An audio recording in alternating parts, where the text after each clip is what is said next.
வடக்கு வாசல் வீடு கட்டி போய் வீடை வித்துட்டு போனவன்லாம் நிறைய இருக்கான். வடக்கு வாசல் வீட்டுக்கு போய் கடன் பெருகினால தான் ஜாஸ்தி.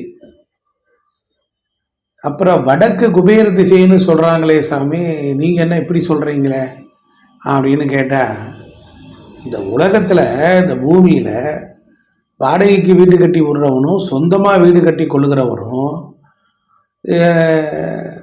வாஸ்து சாஸ்திரப்படி, இந்த வாஸ்து சாஸ்திரத்தைப்படி முறையாக கட்டிக்கிறாங்களா? இல்லை இல்லை. இன்ஜினியர்கள் என்ன ஐடியா கொடுக்குறாங்களோ அதை செய்கிறாங்க. வீட்டுக்காரர் எதை விரும்புகிறாரோ அதை செய்கிறார். ஆர்கிடெக்சுரல் பிரகாரம் வீட்டுக்கு கொடுக்குற எலிவேஷன் பிரகாரம் நீங்கள் செயல்படுறீங்க, அவ்வளோதானே. இப்போ வடக்கு வாசல் குபேர வாசல் அந்த வீடு இருந்தால் ரொம்ப பெரிய பணம் காசு பெருகும். வடக்கு திசை குபேரனுக்குரிய திசை. குபேரனுக்குரிய திசை தானே வழியா உங்களுக்குரிய திசையா? கேள்வி கேட்டீங்களா? வடக்கு திசை குபேரனுக்குரியது, கிழக்கு திசை எந்திரனுக்குரியது. வடக்கு திசை என்பது குபேரன், அந்த குபேரனுக்குரிய திசை கரெக்ட். வடக்கு திசை பெண்களை குறிக்கக்கூடியது. முதல்ல இந்த கிழக்கு திசை இந்திரன், தெற்கு திசை யமன், மேற்கு திசை வருணன், வடக்கு திசை குபேரன், இதெல்லாம் விட்டுருங்க. என்ன சாமி சொல்கிறீங்க நீங்கள்? ஆன்மீகத்தில் இருந்துக்கிட்டே கடவுள் பக்தி இதெல்லாம் மறுக்கிறீங்களே அப்படின்னு சொல்ல வரீங்களா? சொல்லிட்டு போங்க. எல்லாரும் கடவுளை கும்பிடுவானா? நான் கேட்குறேன்.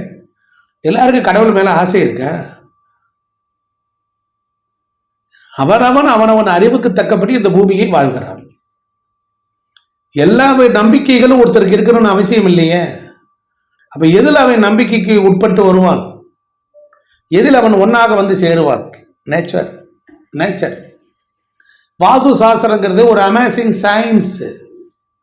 வாஸ்து சாஸ்திரங்கிறது ஒரு அமேசிங் சயின்ஸ். இது purely related to science and geometrical rule. You are living balance in nature. நீ இயற்கையோடு தான் ஒத்து வாழணும். இயற்கைக்கு புறம்பாக நீ வாழ முடியாது. அப்ப இயற்கையில பத்தி நாம தெரிந்து கொள்ளணும்.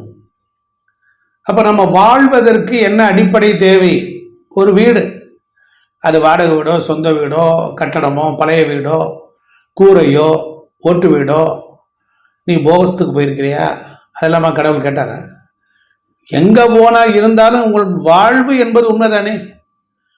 அந்த காலத்துல வீடு இருட்டா இருக்கக்கூடாது, வெளிச்சமா இருக்கணும். ரொம்ப வெளிச்சமா ஆபத்தை தருது. ரொம்ப இருட்டா இருந்தாலும் அந்த வீட்டில் போனதுக்கு அப்புறம் உடல்நல குறைபாடு வருது.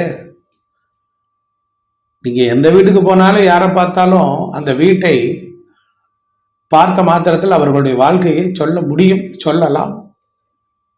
வீடு என்பது வாழ்பவர்களின் ஒரு அடையாளம். வீடு என்பது வாழ்பவர்களின் ஒரு அடையாளம். பிரச்சனை, கோர்ட்டு கேஸு, வம்பு வழக்கு உள்ள வீட்டெல்லாம் போய் பாருங்க. அந்த மாதிரி வாஸ்து குறைபாடாக இருக்கும். அடிக்கடி யூட்ரஸ் பிரச்சனை, அடிக்கடி அறுவை சிகிச்சை ஆப்ரேஷன்கள் உள்ள வீடுகளை போய் பாருங்க, அங்கேயும் அப்படி இருக்கும். எங்கெல்லாம் பிரைட் டியூமர் வரும் அங்கெல்லாம் ஒரே மாதிரி இருக்கும். அது என்ன அப்படின்னா வடகிழக்கு. வடகிழக்கு திசை. ஒரு வீடு பிராணசக்தியை உற்பத்தி பண்ணணும். இங்கே இந்திரன், சந்திரன், யமதர்மராஜன் இங்க இருக்கலாம், இங்க வேலை கிடையாது. குபேரனுக்கெல்லாம் இங்க வேலை கிடையாது. என்ன சாமி சொல்றீங்க? கேளுங்க. சும்மா புரியாத விஷயத்தை சொல்லி சொல்லி இந்த மக்களை போய் நமக்கு குழப்பத்தை உண்டு பண்ணல. ஒரு பெண் மகிழ்ச்சியாக வாழ்ந்தால் அந்த வீடு வாஸ்து சாஸ்திரப்படி இருக்கு. வாஸ்தே விட்டு வீடு பிராணசக்தியை உற்பத்தி பண்ணணும்.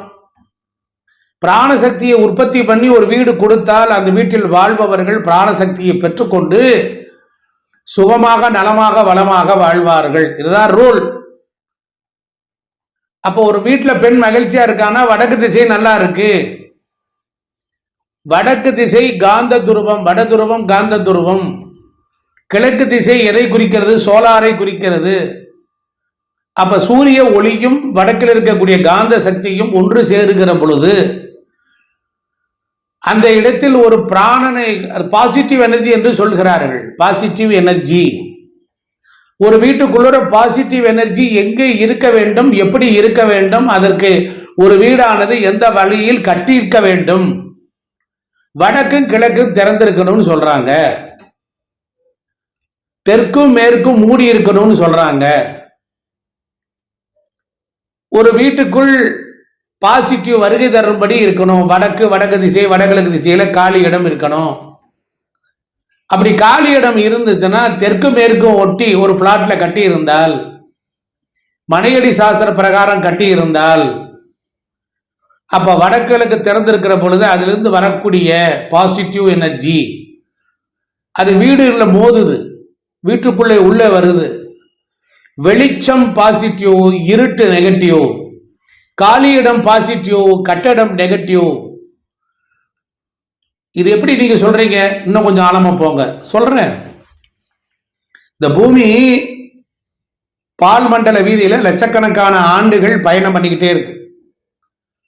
பூமி என்கிற பந்து பால் மண்டல வீதிகளை நோக்கி போகுது.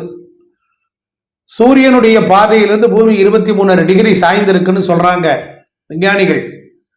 ஆனா பூமி அப்படியே டிராவல் பண்ணுது இந்த மில்கி வேல லட்சக்கணக்கான ஆண்டுகள்.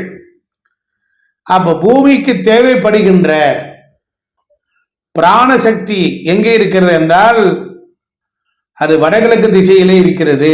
அதனால்தான் பூமி எங்கே சுவாசம் இருக்குமோ அந்த திசையை நோக்கி தாழ்வாக அதை ஈர்க்கும் பொருட்டு அப்படி டிராவல் பண்ணுது. இப்ப பூமிக்குள்ளர் இருக்கக்கூடிய 84 லட்சம் யோனி பேதங்களுடன் கூடிய உயிரினங்கள், இயற்கை எல்லாம் உள்ளே இருக்கு. அங்க எல்லா உயிரினங்களும் வாழ்கின்றன. அந்த உயிரினங்கள் வாழ்கின்ற பொழுது அவைகளுக்கு ஏற்ற பிராணனை அந்த பூமியானது தந்து கொண்டிருக்கிறது.